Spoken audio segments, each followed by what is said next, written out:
Muy buenos días, mi querida familia Conejo. Bienvenidos a este su canal Conejo Literario, donde regularmente hablamos de libros y de otros tópicos en general.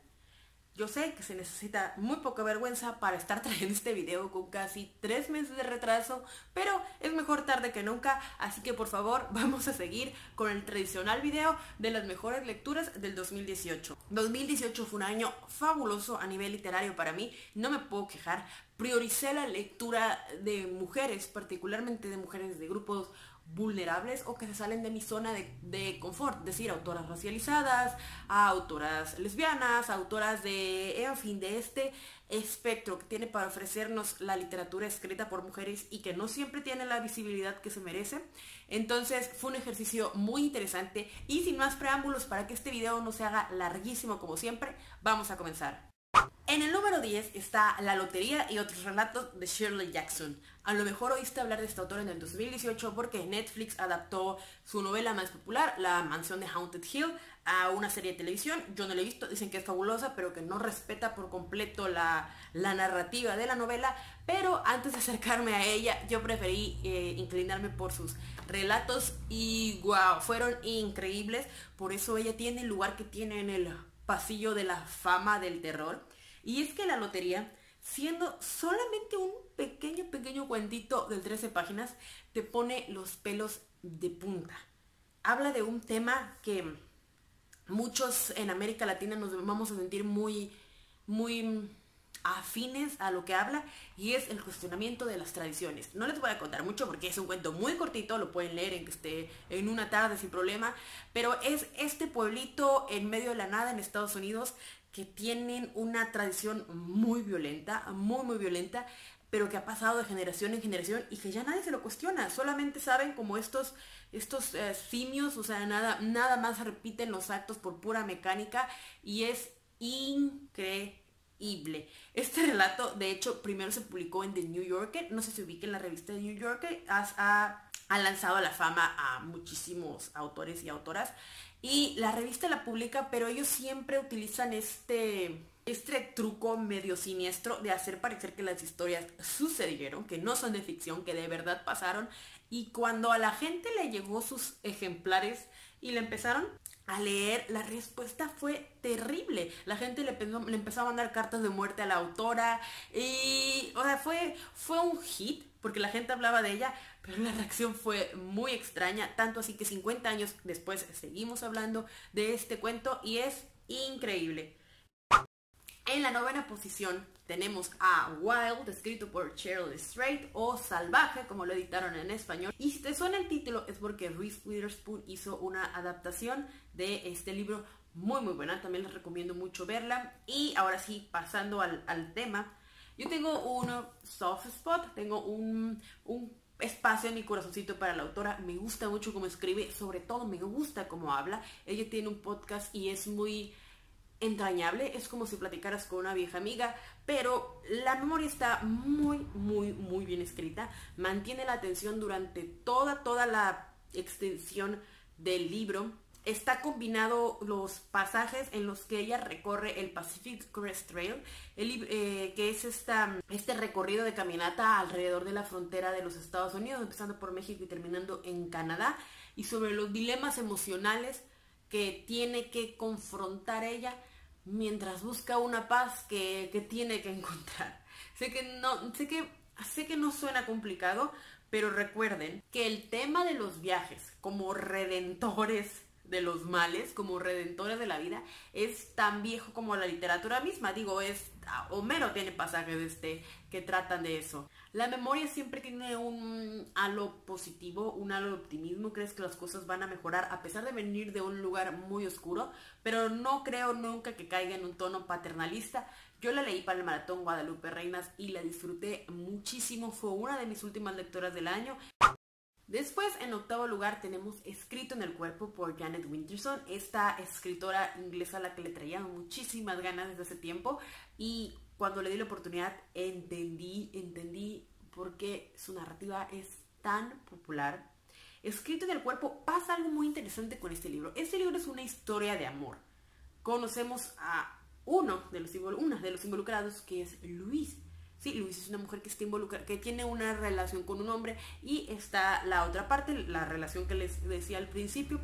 Pero nunca te revelan el género del protagonista, nunca dan ni siquiera una pista para entender si es un hombre, si es una mujer, no te dicen cómo se llama ni nada, y es muy, muy interesante el ejercicio. Aparte es muy increíble y está escrito con una elegancia, pero qué pluma tan elegante, la de Janet Winterson, de verdad. Y se lo voy a recomendar, yo tengo el público que me ve, la mayoría son mujeres, se lo recomiendo mucho, mucho, mucho a las mujeres, porque yo creo que muchas de nosotras nos hemos topado al momento de leer escenas de sexo que son... me da mucha risa porque casi siempre en la literatura las escenas de sexo las resumen a la penetración y todo está alrededor de la penetración, y estas mujeres multiorgásmicas que se pueden... O sea, son ridículas. Y Janet Winterson habla del sexo como una experiencia sensorial, como algo ¿sabes? O sea, que comienza desde las uñas de los pies y termina en el último cabello. No es algo que se reduce a los genitales, y es increíble, es muy elegante. El libro está acompañado por unas ilustraciones que lo complementan muy bien. Está editado en México por Editorial Lumen. Y yo, platicando con mis amigas de ese libro, una vez les dije algo que hasta hoy define mi sentir por este libro, y es como si te fueras a dormir en unas sábanas muy lujosas, ¿sabes? O sea, es esa experiencia la que yo viví y la que quiero que vivan ustedes. En séptima posición tenemos Amrita de Banana Yoshimoto, porque Banana Yoshimoto todo lo hace bien, todo lo escribe bien, y sé que es muy risible viniendo de un blog de literatura, pero quiero por favor que lleguen a este libro sin saber nada. Es más, nada más les voy a decir que Amrita es una actriz, es todo lo que les voy a decir. Quiero que lleguen sin saber nada, porque así es como se debe llegar a las obras de Banana Yoshimoto, porque ella tiene esta verosimilitud al momento de escribir, en que te cuenta, en que mezcla lo ordinario con lo irreal, pero queda de tal forma que todo es muy natural, todo es muy armonioso, y en esta realidad que construye nada es lo que parece. El libro es fascinante, es de esos libros que puedes leer envuelta en una mantita comiendo palomitas, no sé si me explico, pero fue una lectura increíble, como todo lo que escribe Banana Yoshimoto, pero este ha sido el mejor de los libros que he leído de ella, y está editado en México por Tusquets, cuesta 100 pesos en Amazon, así que acérquense por favor. En sexto lugar tenemos uno de los libros que invadió la comunidad de BookTube, y estoy hablando de The Seven Husbands of Evelyn Hugo, escrito por Taylor Jenkins Reid. Y hay mucho mérito. Saben que en este canal se defiende el romance como un género serio, no como un género menor, y hay mucho, mucho mérito en escribir un romance divertido. La escritora tiene el don de saber construir personajes entrañables, divertidos y carismáticos. Quedé fascinada con Evelyn. Compartía también otra persona en Twitter, me dijo que terminó de leer el libro y quieres correr a buscar fotos de Evelyn Hugo, porque para ti existió Evelyn Hugo, que evidentemente está inspirada en Elizabeth Taylor, pero también tiene este híbrido de Rita Hayworth y de Marilyn Monroe.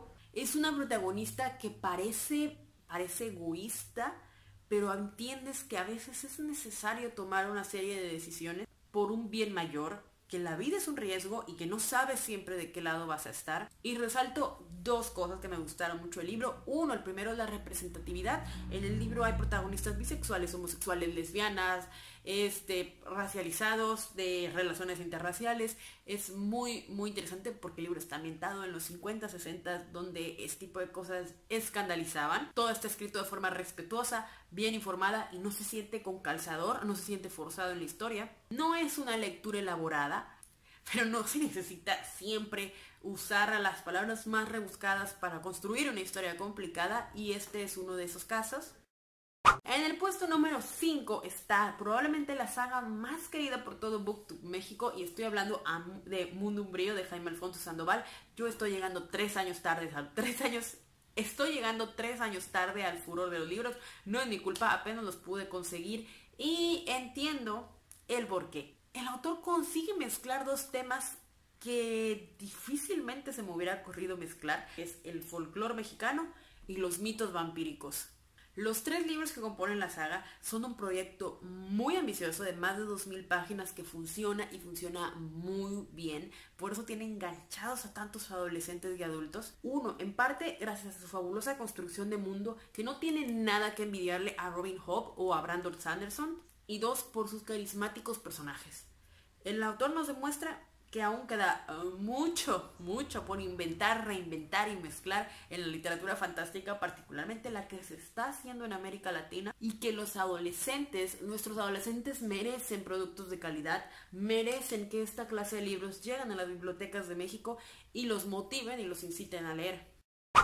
En la posición número 4, basado en hechos reales, de Delphi de Vigas. Basado en hechos reales es el ejercicio de autoficción más interesante, más complejo que he leído en mi vida. Se mueve todo el tiempo en una delgada línea, en una frontera muy angosta entre la verdad, la mentira, las vivencias, la imaginación. Sé que es muy extraño decir que puede existir la novela sin ficción, pero este es uno de los casos. El otro, por ejemplo, como si te gustó Truman Capote con La sangre fría, yo creo que este libro también te puede gustar. Pero también les voy a contar, trata de una escritora que comparte el nombre con la autora y tiene una especie de fanática obsesiva que la persigue y comienza a imitar y a absorber su personalidad. Al final se mimetizan tanto que tú no estás consciente quién escribe el libro, si esta admiradora o la escritora de verdad. Es una novela muy... Sé que me estoy quedando muy corta en mis descripciones, pero es algo muy único. No había leído así. A ella le dieron un premio, ha recibido muchísimos premios por esta novela. Sé que este libro tiene una adaptación a la gran pantalla. No le he visto una porque está dirigida por Roman Polanski. Y ya sabemos que en este canal no apoyamos a esa gente. Pero aparte creo que esta novela tiene recursos que solamente funcionan en la literatura y no tengo ni la menor idea de cómo le van a hacer para trasladarlos a la pantalla grande, porque la atención va muy de las palabras. Pero habla de eso, habla sobre la posesión disfrazada de amor. Es muy interesante como novela. Después, en tercera posición tenemos Maus por Art Spiegelman. Y después de ver durante mucho tiempo en las listas de libros que pululan con títulos tan ostentosos como libros que debería leer antes de morir, siempre aparecía esta novela gráfica. Dije, bueno, me la voy a comprar, le voy a dar una oportunidad y mi riesgo pagó, y pagó bien. En este libro, Art Spiegelman nos habla de las experiencias de su padre, un polaco judío sobreviviente a Auschwitz, a los campos de concentración, pero más que ser la típica historia de la guerra, habla de crecer en una familia que está quebrada. Su padre es un hombre quebrado, ¿sí? Y cómo estos fantasmas siempre persiguen a las generaciones de migrantes, porque pues él se cría en Estados Unidos y nunca los dejan del todo. Es un libro muy rico en su forma, es un libro muy redondo, tiene varios picos que te mantienen pegada por completo. Todas las historias me impactaron, pero hubieron particularmente 3 cuadritos, 3 viñetas de todo este libro que vieron aquí, que habla de la historia de Tosha, que es la hermana del protagonista, y cómo decide que tiene que haber dignidad, prefiere vivir de pie antes que morir de rodillas, como dice la frase. Me impactó. La novela ganó un Pulitzer, es muy famosa por los recursos gráficos a los que recurrió, el de presentar a los alemanes nazis como los gatos y a los judíos como los ratones, y a todas las nacionalidades asignarles un animal. Y creo que estos diseños medios creo que estos diseños antropomórficos le dan mucha fuerza al texto, porque en esos tiempos tan convulsos de la identidad, la identidad individual no existía, te medían a través de la colectividad, y lo refleja muy bien con las ilustraciones. Es una gran novela, es un poco cara, se los advierto porque casi siempre les digo el precio de los demás. Esta es un poco cara, pero vale la pena, debes estar en cualquier estantería. Y en segunda posición tenemos una obra de teatro muy popular en México, y por supuesto que estoy hablando de El Eterno Femenino, escrito por la única, por la gran, por la maravillosa, el orgullo del sureste, Rosario Castellanos.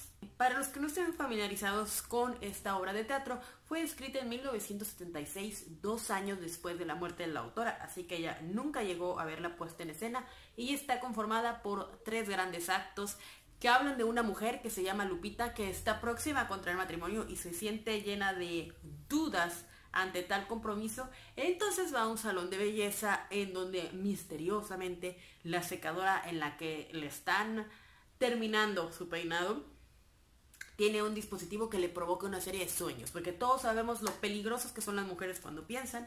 Entonces este dispositivo mata los tiempos de ocio y los convierte en horas de sueño, ¿no? Es evidente que es una crítica, ¿no? A los regímenes machistas, a la sociedad machista, y conocemos las peripecias y los monólogos de esta mujer. Es increíblemente divertido.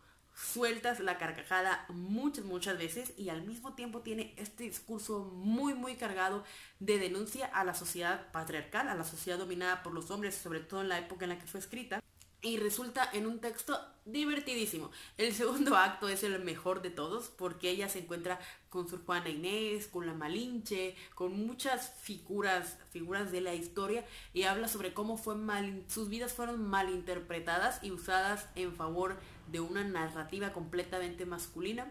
Varias veces me descubrí a mí misma hablando en voz alta, leyendo los diálogos de Lupita como si yo le estuviera actuando, porque es una obra entrañable que se queda en tu corazón. Y nuestra Rosario Castellanos le hace a todo, le sabe hacer a la novela, a la poesía. Es multifacética, pero El Eterno Femenino ha sido lo mejor que he leído de ella.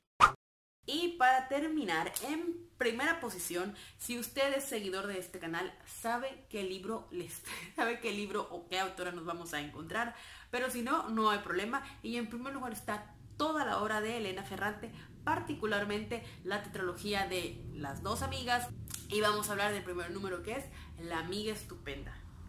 ¿Por dónde vamos a comenzar? Disfruté demasiado esta saga. Sí, los italianos son gente muy visceral, son gente como yo que habla con las manos y así, entonces siempre he sentido mucha simpatía por las letras italianas.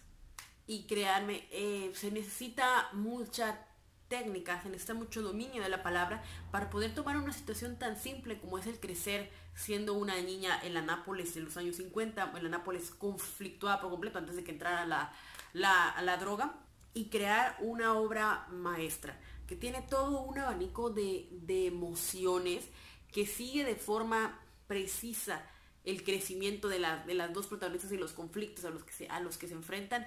Yo lo cuento y suena de una forma muy plana y sin vida, pero por algo esta saga ha vendido los millones de ejemplares que ha vendido. Tiene una adaptación en HBO como serie, y toca de forma transversal lo que es crecer como mujer, como pobre y en una sociedad violenta. Es increíble, estoy obsesionada con Elena Ferrante, solo hablo de Elena Ferrante, así que ya les hice una entrada en el blog, lo pueden ver. Aquí tenemos un video en el que exclusivamente hablo de Elena Ferrante, y esa fue mi mejor lectura del año 2018. Ahora sí, eso fue todo. Déjame aquí abajo en los comentarios cuál fue tu lectura favorita del 2018. ¿Es alguna de las que mencioné? ¿Fue otra? ¿Fue un clásico? ¿Qué fue? ¿Cómo fue tu experiencia? Me encantaría leerlos y los quiero muchísimo. Nos vemos en el próximo video. Chao.